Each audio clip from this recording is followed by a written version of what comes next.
ರಾಜ್ಯದ ಹಲವು ಕಡೆ ಜೋರು ಮಳೆಯಾಗುತ್ತಿದೆ. ಮಳೆಯಿಂದ ಅನೇಕ ಅವಾಂತರಗಳು ಸೃಷ್ಟಿಯಾಗುತ್ತಿವೆ. ಹೀಗಾಗಿ ಕಳೆದ ವರ್ಷ ಮಳೆಗಾಲ ಸಂದರ್ಭದಲ್ಲಿ ಸಂಭವಿಸಿದ ಶಿರೂರು ಗುಡ್ಡ ಕುಸಿತ ರಾಜ್ಯವನ್ನು ಬೆಚ್ಚಿ ಬೀಳಿಸಿತು. ದುರಂತ ಸಂಭವಿಸಿದಾಗ ಜಿಲ್ಲೆಗೆ ಭೇಟಿ ನೀಡಿದ ಮುಖ್ಯಮಂತ್ರಿ ಸಿದ್ದರಾಮಯ್ಯ ಅವರು ಗುಡ್ಡ ಕುಸಿತಕ್ಕೆ ಶಾಶ್ವತ ಪರಿಹಾರ ನೀಡುವ ಭರವಸೆ ನೀಡಿದ್ರು. ಆದರೆ ಇದುವರೆಗೂ ಭರವಸೆ ಕಾರ್ಯರೂಪಕ್ಕೆ ಬಂದಿಲ್ಲ. ಕಳೆದ ವರ್ಷ ಸುರಿದ ಅಬ್ಬರದ ಮಳೆಯಿಂದ ಉತ್ತರ ಕನ್ನಡ ಜಿಲ್ಲೆಯಲ್ಲಿ ಭಾರೀ ಸಾವು ನೋವು ಸಂಭವಿಸಿದ್ದವು. ಶಿರೂರು ಗುಡ್ಡ ಕುಸಿತದಲ್ಲಿ ಕಣ್ಮರೆಯಾಗಿದ್ದ 11 ಜನರ ಪೈಕಿ 2 ಸಣ್ಣ ಸುಳಿವು ಕೂಡ ಇದುವರೆಗೂ ಸಿಕ್ಕಿಲ್ಲ. ಇದರ ಬೆನ್ನಲ್ಲೇ ಈ ವರ್ಷ ಮೇ 2ನೇ ವಾರದಿಂದ ರಾಜ್ಯದಲ್ಲಿ ಅಬ್ಬರದ ಮಳೆಯಾಗುತ್ತಿದೆ. ಹವಾಮಾನ ಇಲಾಖೆ ಹೇಳಿದಂತೆ ಕಳೆದ ಬಾರಿಗಿಂತ ಹೆಚ್ಚಿನ ಪ್ರಮಾಣದಲ್ಲಿ ಮಳೆ ಬೀಳುವ ಎಲ್ಲ ಲಕ್ಷಣಗಳು ಕಾಣುತ್ತಿವೆ.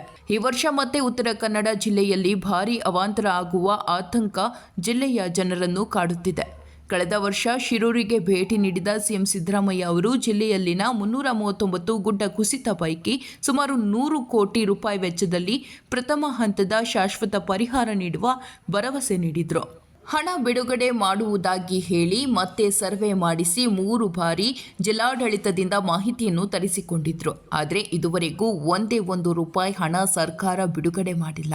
ಇನ್ನು ಈ ವಿಚಾರವಾಗಿ ಕಳೆದ 2 ತಿಂಗಳ ಹಿಂದೆ ಜಿಲ್ಲಾ ಉಸ್ತುವಾರಿ ಸಚಿವ ಮಂಕಾಳು ವೈದ್ಯ ಅವರಿಗೆ ಪ್ರಶ್ನಿಸಿದಾಗ ರಾಜ್ಯ ಸರ್ಕಾರದಿಂದ 10 ಕೋಟಿ ಹಣ ಬಿಡುಗಡೆ ಆಗಿದ್ದು ಆದಷ್ಟು ಬೇಗ ಕಾಮಗಾರಿ ಆರಂಭ ಮಾಡಲಾಗುವುದು ಎಂದು ತಿಳಿಸಿದರು. ಈಗ ಮಳೆಗಾಲ ಆರಂಭ ಆಗುತ್ತಿದ್ದಂತೆ ಯು-ಟರ್ನ್ ಹೊಡೆದಿರುವ ಸಚಿವ ಮಂಕಾಳು ವೈದ್ಯ ಗುಡ್ಡ ಕುಸಿತ ತಡೆಗೆ NHAI ಮತ್ತು ಕೇಂದ್ರ ಸರ್ಕಾರ ಕಾಳಜಿ ವಹಿಸಬೇಕಿತ್ತು. ಆದರೆ ಇದುವರೆಗೂ ಏನನ್ನೂ ಮಾಡಿಲ್ಲ ಎಂದು ಕೇಂದ್ರ ಸರ್ಕಾರದ ಕಡೆ ಬೆಟ್ಟು ಮಾಡುತ್ತಿದ್ದಾರೆ.